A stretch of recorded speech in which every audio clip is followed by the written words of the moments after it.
मैं राजस्थान की राधा कही जाने वाली कृष्ण भक्त मीराबाई बोल रही हूँ। मैं वही मीरा हूँ जिसके ससुराल मेवाड़ में महाराणा सांगा और वीर महाराणा प्रताप जैसे योद्धा हुए। मैं वही मीराबाई हूँ जिसने हंसते हंसते विष का प्याला पी लिया था। मैं वही मीराबाई हूँ जिसने कृष्ण भक्ति के रंग में रंग कर मेवाड़ ही नहीं बल्कि पूरे भारतवर्ष में भक्ति व साधना की अलग जगाई। आज मैं अपने गुरु रैदास और तुलसीदास के चरणों में प्रणाम करते हुए मेरी इस आत्मकथा में अपने जीवन का सर्वस्व वर्णन करने वाली हूं। तो आपसे यही निवेदन है कि मेरी इस आत्मकथा के अंत तक जरूर बने रहिए। मैं अपने नाम से जितना प्रफुल्लित नहीं होती उसके कई गुना में महान देशभक्त प्रातः स्मरणीय महाराणा प्रताप का नाम सुनकर प्रसन्न हो जाती हूँ। मेरे वीर पुत्रों में आपको अपने पूरे इतिहास की जानकारी दूंगी। महाराणा प्रताप को मैं प्रातः स्मरणीय महाराणा प्रताप के नाम से बुलाना चाहूंगे। अगर आप भी जरा सा उनके प्रति सम्मान रखते हैं तो एक बार जय महाराणा प्रताप कहकर वीडियो की शुरुआत करें। महाराणा प्रताप और मेरा नाम एक ही परिवार से जोड़ा जाता है। उसकी भी मैं आपको कहानी सुनाऊंगी। मैं जहर की कटोरे की भी कहानी आपको बयान करूंगी। मैं अपने पति और अपने कृष्ण भक्ति की वो सारी कहानियां बताऊंगी जिसको सुनकर आप अपने इतिहास और भक्ति के ऐसे सौम्य वर्णन पर गर्व करने लग जाओगे। मेरे लिए कृष्ण भक्ति जितना ही गर्व का विषय है मेरा विवाह उस परिवार में हुआ जिनके मुखिया महाराणा सांगा थे और उन्हीं महाराणा सांगा के पोते के रूप में जन्मे थे बलिदानी वीर पुत्र महाराणा प्रताप। मैं अपने विवाह की वो कहानी बताऊंगी आज। मैं कृष्ण रस की भक्तिमती और कवियत्री मीराबाई हूँ। मैं मीरा जिसे भला कौन न जाने। मैं वही मीरा जिसके लिए विष का प्याला दूध समान और जहरीला सर्प फूलों के समान वाला है। मैं मीरा सगुण ईश्वर की उपासक और मैं भगवान श्री कृष्ण को अपना इष्ट आराध्य पति परमेश्वर और सर्वस्व मानती हूँ। 15वीं शताब्दी के अंत में राजपुताना के रेगिस्तान में मैं एक गंगा उतरी। शीतल पावन गंगा मेरा रूप धारण करे हुए मैं राजघराने की सुकुमा सुकुमल कुलवधु जो कृष्ण कन्हैया की जोगन बन बैठी। साधु संतों की संगत में नगर नगर फिरने वाली मैं मीरा जिसके तार से निकला संगीत पिछले 500 वर्षों से आज तक गूंज रहा है। मेरे हृदय में श्री कृष्ण जी के प्रेम का जन्म का नहीं वरन कई जन्मों का था। मैं पूर्व जन्म में वृंदावन की गोपी की रही और कृष्ण प्रिय राधा जी की प्रमुख सखियों में से एक थी। उस दिन से मैंने मन ही मन श्री कृष्ण जी को अपना पति मान लिया था और किसी लौकिक मानव से विवाह न करने का प्रण लिया था। लेकिन भाग्य को यह स्वीकार न था और मुझे इस सांसारिक जीवन में वापस जन्म लेना पड़ा। राजस्थान के मेड़ता क्षेत्र के कुड़की नामक गांव में राव दूदाजी के चौथे पुत्र रतन सिंह के घर 1498 ईस्वी में मेरा जन्म हुआ, जिसमें मेरे पिता का नाम राव रतन सिंह और माता का नाम वीर कुमारी था। मैं अपने माता पिता की इकलौती संतान थी। एक दिन घर को एक साधु आए। साधु जी के पास श्री कृष्ण जी की एक सुंदर मूर्ति थी। मेरे सेवा भाव से प्रसन्न होकर साधु जी ने यह मूर्ति मुझे थमाते हुए कहा, मीरा, ये भगवान श्री कृष्ण गिरधर गोपाल हैं, तो हर दिन इनकी प्रेम से पूजा करना। मैं सच्चे हृदय से श्री कृष्ण की सेवा करने लगी।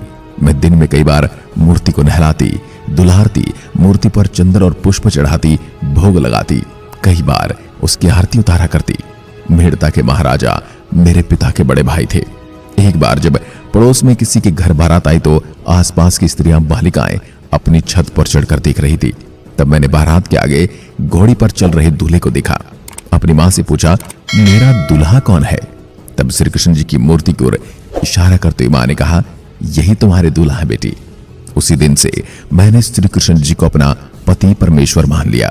मेरी माता का देहांत तो बचपन में हो गया और अब मैं अपने दादा दादी के साथ रहने लगी जो कि कृष्ण भक्त थे। जैसे ही मैं विवाह की योग्य हुई तब मेरा विवाह चित्तौड़गढ़ के महाराजा महाराणा संग्राम सिंह, जिन्हें अधिकतर महाराणा सांगा के नाम से भी जानते हैं, उनके बड़े पुत्र भोजराज के साथ मेरी मनाही पर भी विवाह कर दिया गया।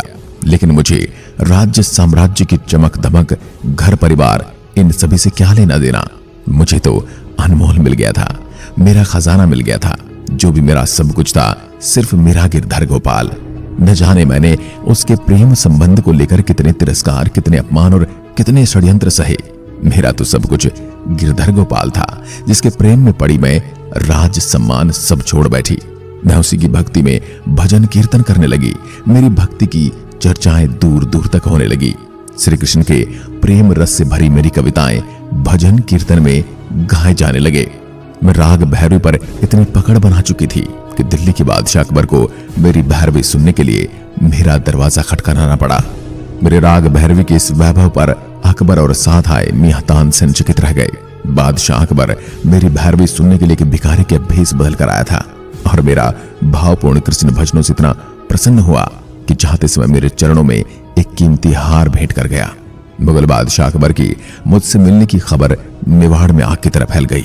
अपने राजनीतिक दुश्मन को मुझसे मिलने की खबर सुनते ही महाराजा भोजराज बहुत अधिक क्रोधित हो गए और उन्होंने मुझे नदी में डूबकर अपने प्राण त्याग देने का आदेश तक दे दिया।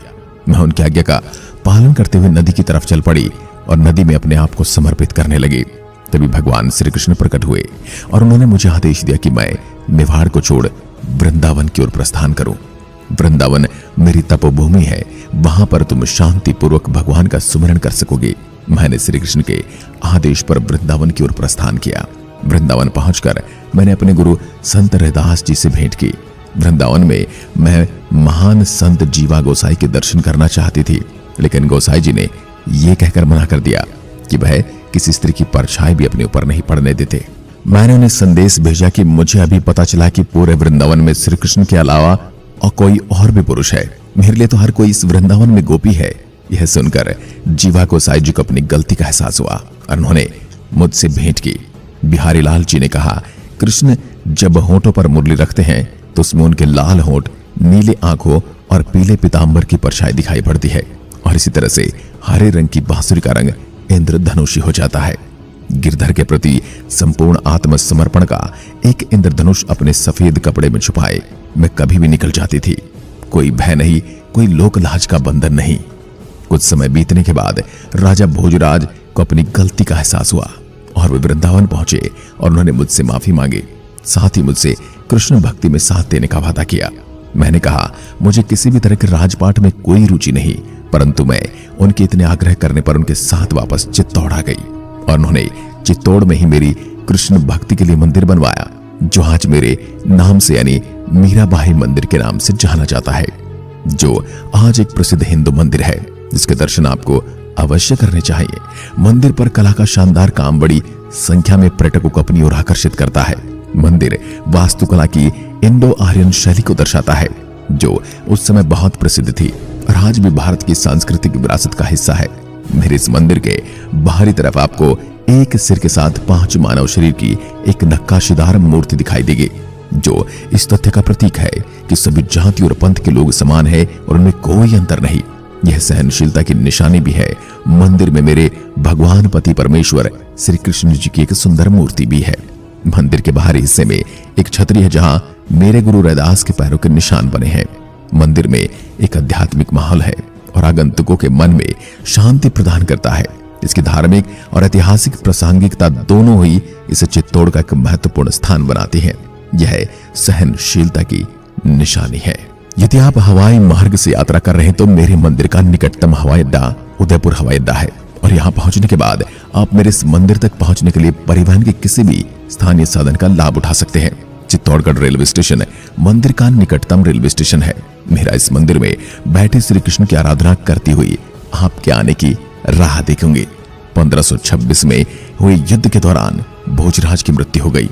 उनकी मृत्यु पर मेरे जीवन पर गहरा प्रभाव पड़ा, क्योंकि मैंने अपना एक मित्र खो दिया था, जिनको मैंने सांसारिकता के मामले में 10वें स्थान पर रखा था, और एक संरक्षक जिसने मेरे सनकीपन को भोगते हुए परिवार के भीतर आलोचना और फटकारों से मुझे बचाया।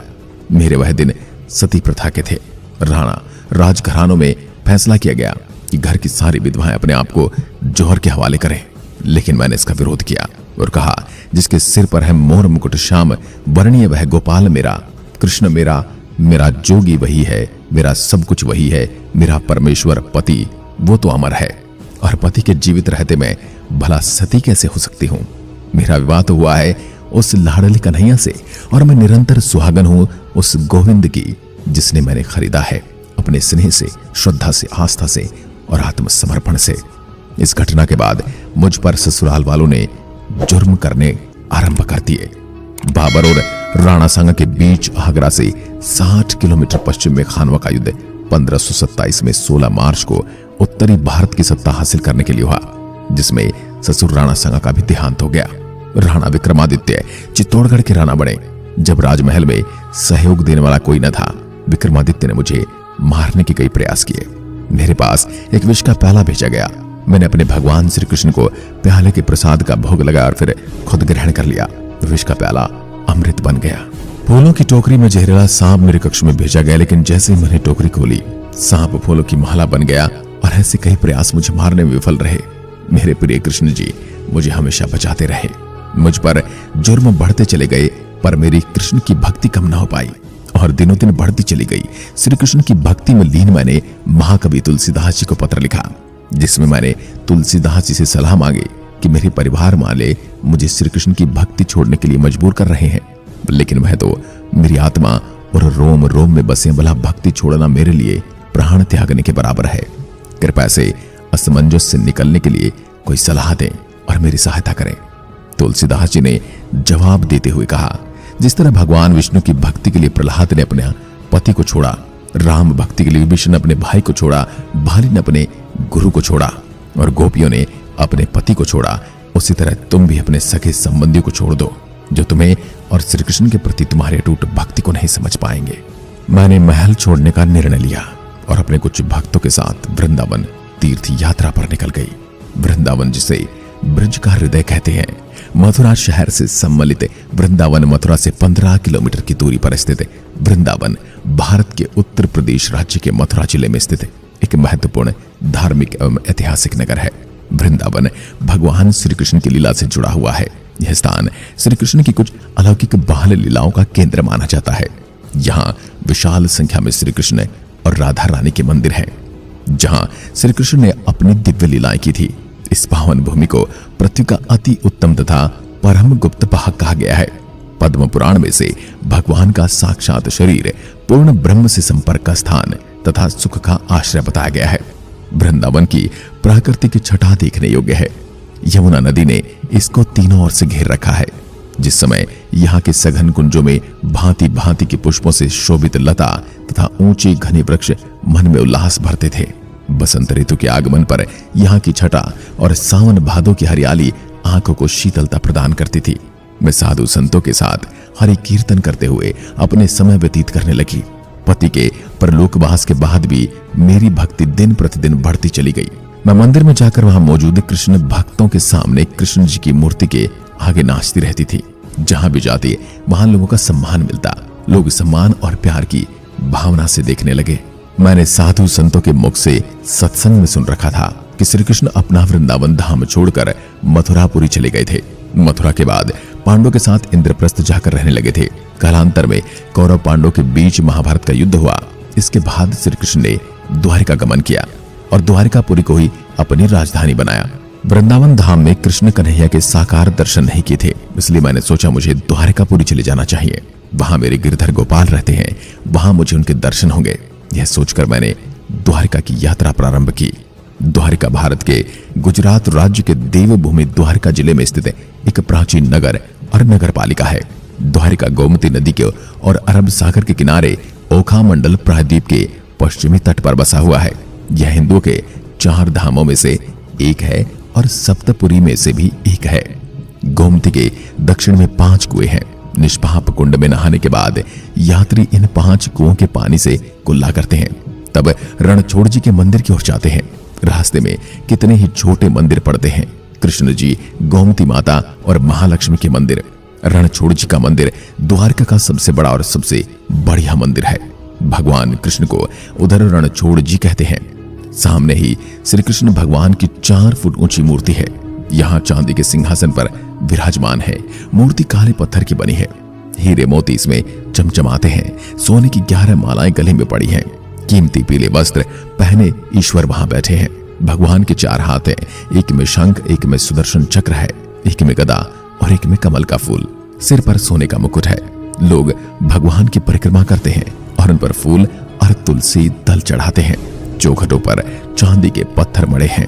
मंदिर की छत में बढ़िया बढ़िया कीमती झाड़ फानूस लटक रहे हैं। एक तरफ ऊपर की ओर जाने के लिए सीढ़ियां हैं। पहली मंजिल में अंबा देवी की मूर्ति है। ऐसी 7 मंजिलें हैं और कुल मिलाकर यह मंदिर 140 फुट ऊंचा है, जिसकी चोटी आसमान से बात करती है। सन 1546 ईस्वी में मेवाड़ के तत्कालीन शासक ने कुछ ब्राह्मणों को द्वारिका भेजा और उनसे कहा कि वे आदर के साथ मुझे चित्तौड़ लेकर आएं। चित्तौड़ के राज परिवार के लोगों ने तथा चित्तौड़ के अनेक नगरवासियों ने मेरा अपमान किया था और अब उन सब की उपेक्षा के कारण ही मैं चित्तौड़ छोड़कर द्वारिकापुरी पहुंची थी। चित्तौड़ नरेश मुझे चित्तौड़ वापस बुलाकर नगरवासियों की गलती को बुलाना चाहते थे। वो मुझसे अपनी ओर से और पूरे परिवार की ओर से तथा चित्तौड़ नगरवासियों की ओर से क्षमा मांगना चाहते थे। उन दिनों ईश्वरीय आस्था और भक्ति के क्षेत्र में मेरा नाम चहूं और गूंज रहा था। चित्तौड़ से आए ब्राह्मण मुझे लेने के लिए जब द्वारिका में पहुंचे तो उन्होंने मुझसे निवेदन किया कि आप चित्तौड़गढ़ वासियों और राजकुल के लोगों के अपराधों को क्षमा कर दें और कृपया हमारे साथ चलें। उन्होंने नम्रता से कहा, देवी जी, आप भगवान से अनुमति ले लीजिए। जब मैं अपने प्रभु से आज्ञा लेने के लिए रणछोड़ मंदिर के अंदर गई तो उसके पश्चात कभी मंदिर से बाहर नहीं आई। मैं मंदिर में स्थित कृष्ण प्रतिमा में विलीन हो गई। उसके बाद मेरे पार्थिव शरीर के दर्शन किसी को न हो पाए, न ब्राह्मणों को और न किसी अन्य को। इसके उपरांत 1554 ईस्वी में चित्तौड़ नगर में स्थित मंदिर में मीराबाई के नाम से एक मूर्ति की स्थापना की गई। आगे चलकर यह मंदिर मीराबाई के स्मारक और उनके इष्ट देव के पूजा गृह के रूप में प्रसिद्ध हुआ। भारत की ऐसी महान कृष्ण उपासक, सर्वस्व त्यागमयी, सरल साधिका, पुण्य विभूति नारी रतन मीराबाई को शत शत प्रणाम। आपको मेरी मीराबाई की कथा कैसी लगी? मीराबाई के प्रति आपके विचार हमें कमेंट सेक्शन में जरूर बताएं और हमारे चैनल को यदि अभी तक सब्सक्राइब नहीं किया है तो सब्सक्राइब कीजिए। मिलते हैं अगले वीडियो में, तब तक के लिए नमस्कार, जय हिंद।